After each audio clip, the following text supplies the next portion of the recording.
afraid the election's going to be rigged, I have to be honest. This has been a presidential election where computer hacking, both real and alleged, has played a major role, not least the assertion that Russia was attempting to influence the outcome of the election through cyberspace. No evidence has yet been provided, but the perception helped spur a Michigan professor of computer science to call on the Hillary Clinton campaign to take another look at the results in the closely fought states of Wisconsin, Pennsylvania, and Michigan. Donald Trump took each state by between 0.3 and 1.2%. Clinton would need all three to win the presidential election.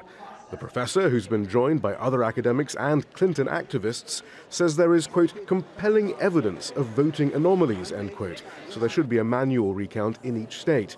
However, even the professor admits he thinks it's unlikely Russia stole the election. He writes, "Were this year's deviations from pre-election polls the results of a cyber attack? Probably not. I believe the most likely explanation is that the polls were systematically wrong, rather than the election was hacked." And he's not alone.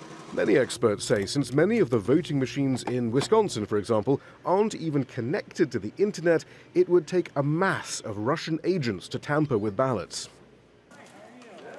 In addition, it's been pointed out that if a foreign government really wanted to swing an election and had the sort of resources being suggested, it would want to avoid the small margins recorded in these states precisely to avoid the possibility of a recount. Nonetheless, millions of dollars have been raised to file for a recount in these three states. And leading the campaign is defeated Green Party presidential candidate Jill Stein. But her reason is not to help Clinton, but to continue a long-running examination of electoral integrity in the U.S.